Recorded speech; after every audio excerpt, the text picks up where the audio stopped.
Assalamualaikum warahmatullahi wabarakatuh. Perkenalkan kami dari kelompok 7. Di sini kami akan menjelaskan pemodelan sistem pada tiket aplikasi konser untuk memenuhi tugas rekayasa perangkat lunak. Sebelum masuk ke penjelasan, saya akan memperkenalkan anggota-anggota kelompok 7. Next.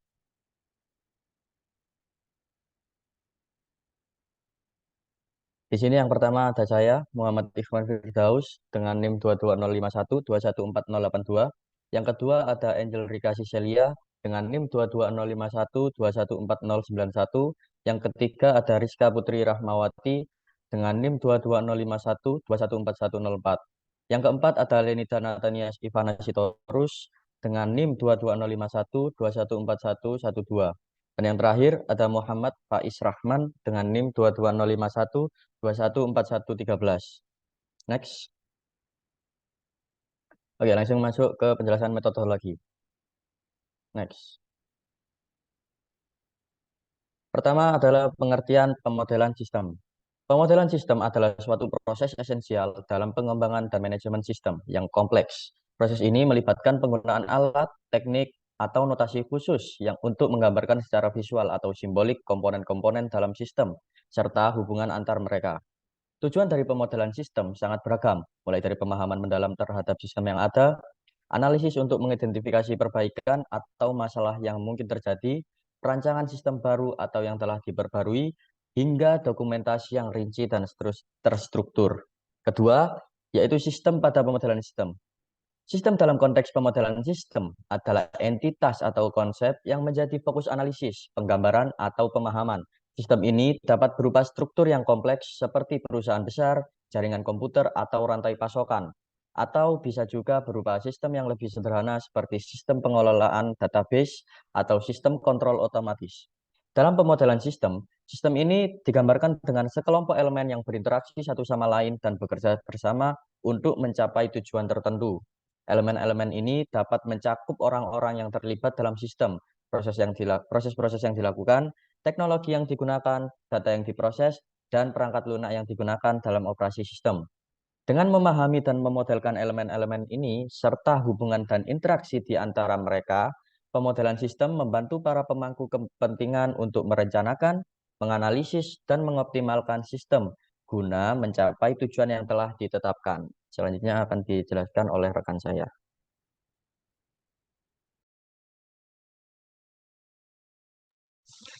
Baik, selanjutnya ada tujuan pemodelan sistem. Tujuan pemodelan sistem adalah meliputi beberapa aspek penting dalam pengelolaan dan pengembangan sistem yang kompleks. Berikut ini adalah penjelasan lebih lanjut tentang tujuan pemodelan sistem. Pertama, pemahaman sistem. Salah satu tujuan utama pemodelan sistem adalah untuk memahami struktur dan perilaku sistem tersebut dengan menggambarkan komponen-komponen sistem, hubungan antar mereka, serta aliran data atau informasi. Pemodelan membantu para pemangku kepentingan stakeholders untuk memiliki pemahaman yang lebih mendalam tentang bagaimana sistem beroperasi. Kedua, analisis dan perancangan. Pemodelan sistem digunakan untuk menganalisis kebutuhan sistem saat ini dan merancang solusi yang efektif. Dengan memodelkan sistem yang ada dan mengidentifikasi masalah atau kekurangan, Anda dapat mengembangkan solusi yang sesuai untuk meningkatkan kinerja atau menciptakan sistem baru yang lebih baik. Pemodelan juga membantu dalam merencanakan implementasi perubahan dengan cara yang terstruktur. Ketiga, dokumentasi.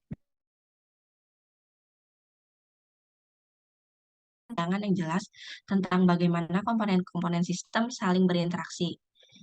Ini sangat berguna dalam memfasilitasi pemahaman bersama, pelatihan, dan evaluasi sistem. Selain ketiga tujuan utama tersebut, pemodelan sistem juga dapat digunakan untuk tujuan seperti peramalan, pengujian skenario, pemodelan prediktif, dan pengambilan keputusan yang lebih baik dalam berbagai konteks bisnis, teknologi, dan ilmu lainnya. Pemodelan sistem adalah alat yang kuat untuk meningkatkan pemahaman efisiensi dan efektivitas dalam pengelolaan dan pengembangan sistem. Lalu selanjutnya ada komponen sistem. Komponen sistem adalah unsur-unsur yang membentuk struktur dan fungsionalitas sistem. Dua komponen utama dalam pemodelan sistem adalah elemen dan interaksi.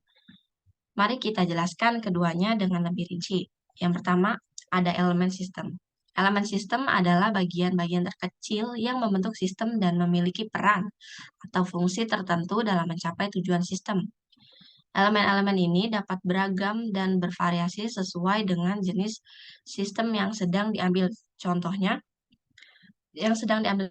Berikut beberapa contoh dalam sistem, yakni manusia, proses, data, perangkat keras, hardware, dan perangkat lunak atau software. Lalu ada interaksi antara elemen.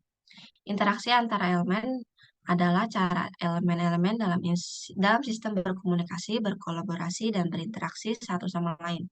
Untuk mencapai tujuan sistem secara keseluruhan, interaksi ini dapat berupa aliran informasi, aliran materi, atau perubahan status yang terjadi antar elemen. Beberapa contoh interaksi antar elemen sistem meliputi komunikasi, kolaborasi, dan ketergantungan. Komunikasi merupakan proses berbagi informasi antara elemen-elemen sistem, seperti pertukaran pesan atau data. Kolaborasi yaitu kerjasama atau koordinasi antara elemen untuk mencapai tujuan bersama, seperti dalam proses bisnis, di mana berbagai departemen harus berkolaborasi. Lalu ada ketergantungan, yaitu beberapa elemen mungkin bergantung pada elemen lain dalam sistem untuk memenuhi fungsi mereka. Ketergantungan ini dapat bersifat sekuensial atau saling tergantung. Pemahaman yang baik tentang elemen dan interaksi dalam sistem sangat penting dalam pemodelan sistem. Ini membantu dalam mengidentifikasi bagaimana sistem bekerja, bagaimana elemen-elemen berkontribusi pada tujuan sistem, dan bagaimana perubahan dalam elemen atau interaksi dapat mempengaruhi kinerja sistem secara keseluruhan. Slide selanjutnya akan dijelaskan oleh teman saya. Baik, untuk yang kelima, level abstraksi. Level abstraksi dalam permodelan sistem mengacu pada tingkat rincian atau detail dalam mendeskripsikan komponen dan fungsi sistem. Terdapat dua level abstraksi utama dalam permodelan sistem, yaitu level tinggi, high level, dan level rendah, low level.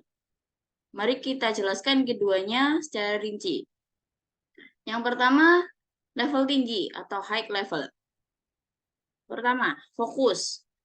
Level tinggi berfokus pada gambaran umum dan konsep dasar sistem. Pada tingkat ini, Anda dapat melihat sistem secara keseluruhan dan memperhatikan hubungan antara subsistem atau komponen utama. Kedua, tujuan. Tujuan utama pada level tinggi adalah untuk mendapatkan pemahaman yang luas tentang bagaimana sistem bekerja secara keseluruhan tanpa terjebak dalam detail implementasi yang mendalam. Yang ketiga, contoh representasi. Contoh representasi dari level tinggi bisa berupa diagram aliran data atau DFD yang menunjukkan aliran data dan proses-proses utama tanpa memperhatikan detail implementasi. Selanjutnya, keuntungan. Level tinggi membantu pemangku keuntungan untuk melihat gambaran besar sistem, mengidentifikasi komponen utama, dan memahami bagaimana mereka berinteraksi. Selanjutnya, kapan digunakan? Level tinggi umumnya digunakan pada tahap awal pengembangan atau perencanaan sistem ketika perlu mendapat pemahaman konseptual yang jelas tentang apa yang akan dibangun. Kemudian yang kedua, level rendah atau low level. Fokus. Level rendah berfokus pada detail dan implementasi spesifik elemen sistem. Pada tingkat ini, Anda mendeskripsikan komponen, proses, dan aliran data secara mendalam. Yang kedua, tujuan. Tujuan utama pada level rendah adalah menggambarkan elemen sistem secara rinci sehingga pemangku kepentingan dapat memahami bagaimana sistem bekerja di tingkat yang sangat spesifik. Contoh dari representasi. Contoh dari representasi dari level rendah bisa berupa diagram konteks yang menunjukkan elemen-elemen sistem dengan detail seperti input, output, dan fungsi masing-masing elemen. Keuntungan, level rendah membantu dan merencanakan implementasi sistem, mengidentifikasi kebutuhan teknis, dan memberikan pandangan yang mendalam tentang bagaimana sistem beroperasi. Yang terakhir, kapan digunakan? Level rendah digunakan ketika Anda sudah memiliki pemahaman yang cukup tentang sistem secara keseluruhan, dan sekarang Anda ingin merinci implementasi desain atau dokumentasi teknis. Pemilihan level abstraksi yang tepat dalam permodelan sistem tergantung pada konteks dan tujuan permodelan. Pada tahap ini, fokus pada level tinggi, membantu untuk memahami konsep dan arsitektur dasar sistem. Sedangkan pada tahap berikutnya, level rendah digunakan untuk menggambarkan detail implementasi yang lebih mendalam.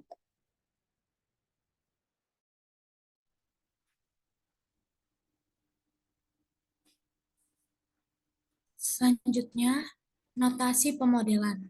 Notasi pemodelan adalah alat-alat dan simbol-simbol yang digunakan dalam pemodelan sistem untuk menggambarkan komponen, interaksi, dan struktur sistem.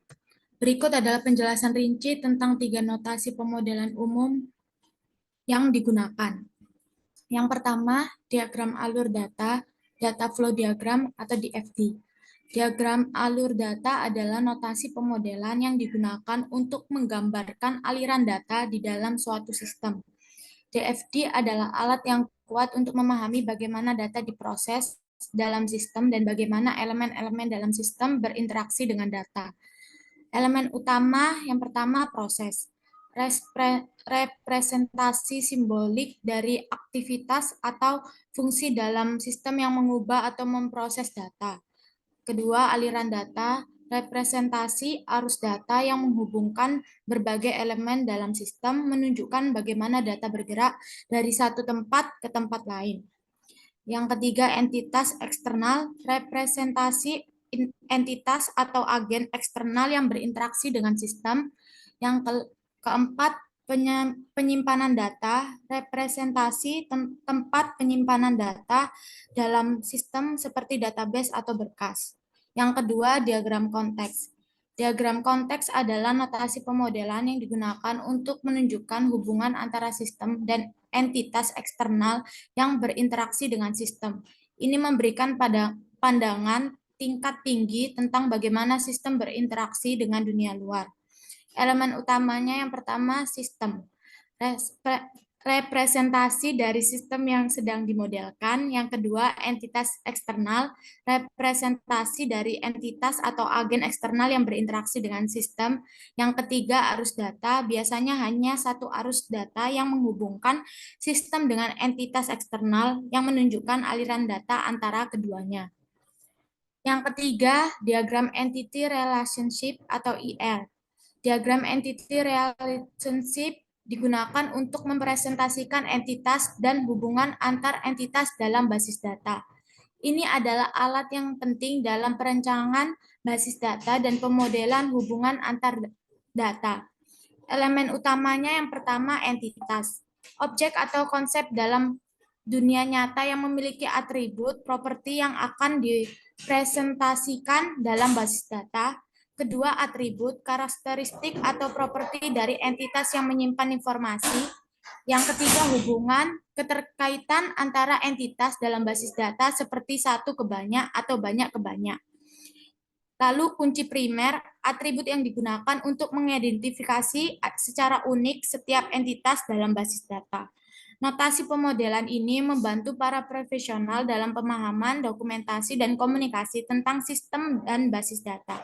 Mereka memainkan peran penting dalam pengembangan, analisis, dan perancangan sistem, serta dalam manajemen dan pemeliharaan basis data. Selanjutnya akan dilanjutkan oleh rekan saya.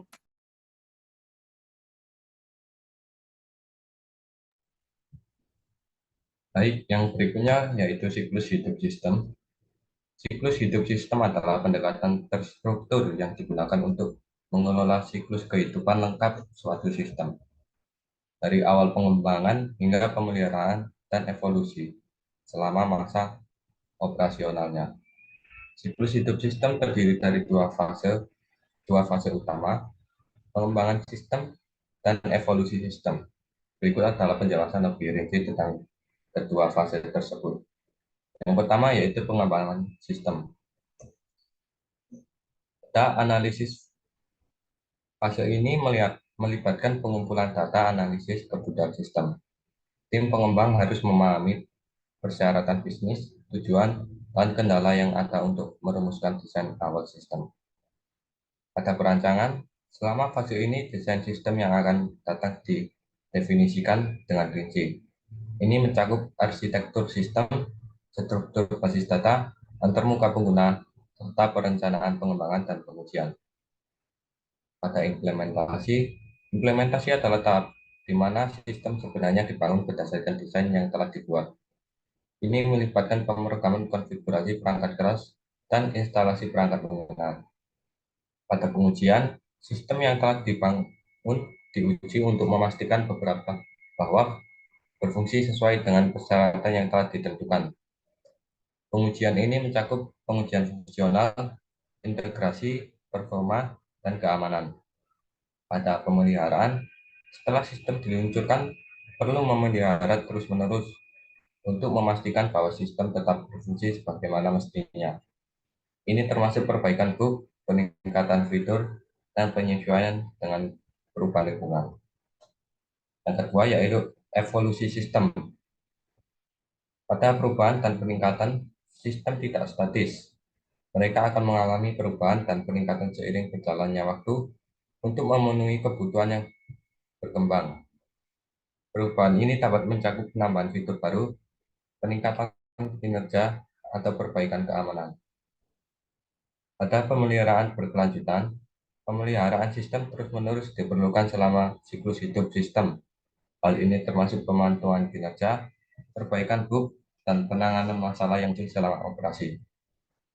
Pada evaluasi dan audit, periodik sistem perlu dievaluasi untuk memastikan bahwa mereka memenuhi tujuan bisnis dan standar kualitas.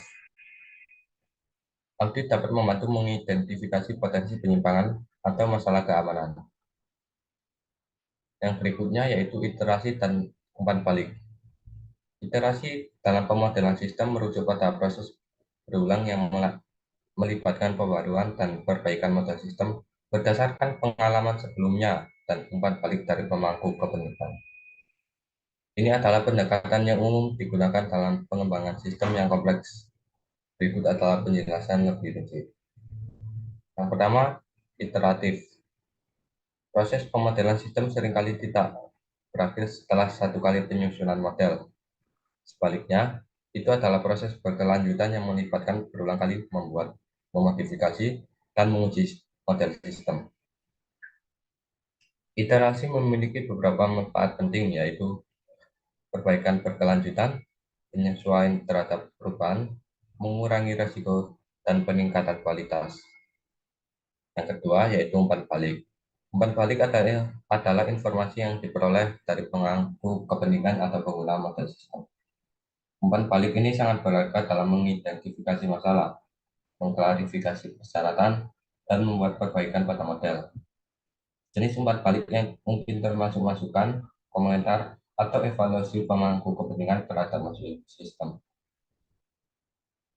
Data pengidentifikasian masalah. Umpan balik dari pemangku kepentingan dapat membantu mengidentifikasi masalah atau ketidaksesuaian antara model dan kebutuhan sebenarnya. Pada perbaikan model, informasi dari umpan balik dapat digunakan untuk memperbaiki model sistem. Perubahan dan pembaruan dapat dilakukan untuk mengatasi masalah yang ditentukan oleh pemangku kepentingan. Pada pemahaman yang lebih baik, umpan balik membantu dalam peningkatan pemahaman pemodelan sistem oleh pemangku kepentingan. Ini memungkinkan komunikasi yang lebih baik dan memastikan bahwa pemangku kepentingan tentang sistem sesuai dengan model yang sedang dibuat. Next. Oke. Berikutnya yaitu hasil dan pembahasan. Yang pertama yaitu diagram konteks. Diagram di atas yaitu suatu proses yang diberi nomor proses 0. Proses ini mewakili dari seluruh sistem menggambarkan apa yang sedang terjadi seperti input-output pada aplikasi konser online Confess. Pada proses ini, penyelenggara konser dapat memberikan informasi data konser yang dapat diterima pengguna dari sistem informasi penjualan tiket konser.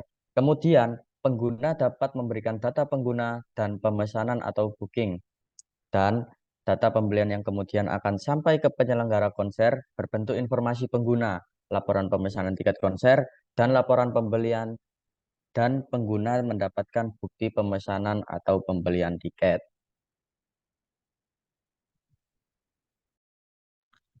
Selanjutnya ada diagram alur data atau data flow diagram, DFD.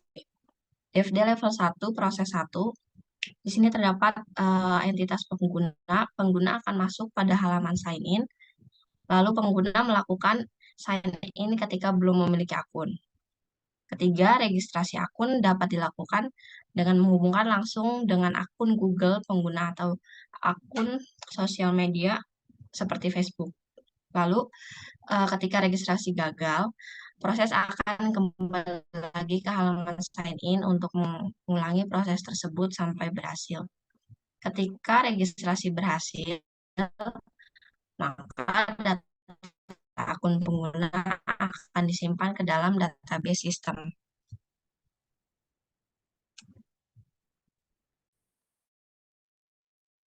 Untuk yang kedua, DFD level 1, proses 2. Penjelasan pada diagram di atas, pengguna akan masuk pada halaman login. Kedua, pengguna melakukan login ketika sudah memiliki akun. Ketiga, pengguna menginput username dan password akunnya. Keempat, lalu proses verifikasi akan dilakukan. Jika akun dengan username dan password yang diinput ada di dalam database sistem, maka proses login berhasil dan masuk ke halaman home aplikasi. Tetapi jika gagal, pada proses verifikasi maka pengguna akan kembali pada halaman login yang harus mengulangi proses login lagi sampai berhasil.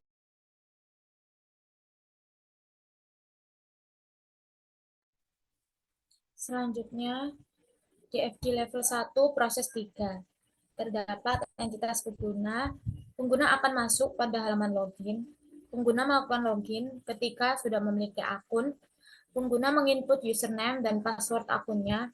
Lalu proses verifikasi akan dilakukan jika akun dengan username dan password yang diinput ada di dalam database sistem, maka proses login berhasil dan masuk ke halaman home aplikasi. Tetapi jika gagal pada proses verifikasi, maka pengguna akan kembali pada halaman login dan harus mengulangi proses login lagi sampai berhasil.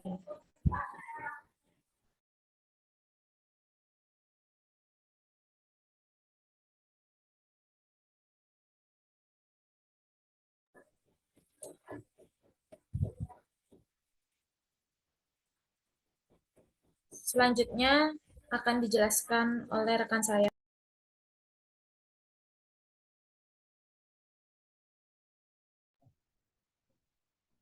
Baik, diagram alur data pada DFD level 1, proses 4.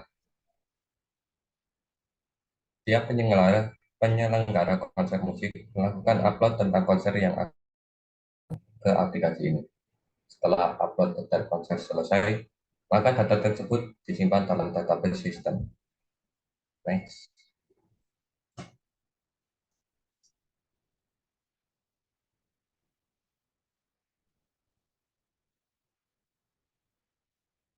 Yang terakhir yaitu kesimpulan. Pemodelan sistem pada aplikasi tiket konser Confess merupakan langkah penting dalam pengembangan sistem ini. Pemodelan membantu memahami struktur, fungsi, dan interaksi dalam sistem, melibatkan komponen seperti pengguna, penyelenggara konser, database, dan proses pemesanan tiket. Dengan notasi pemodelan seperti diagram konteks dan DFD, pemodelan memungkinkan representasi visual yang jelas tentang bagaimana sistem bekerja. Ini adalah dasar yang krusial untuk merancang dan mengembangkan aplikasi tiket konser yang efisien dan efektif.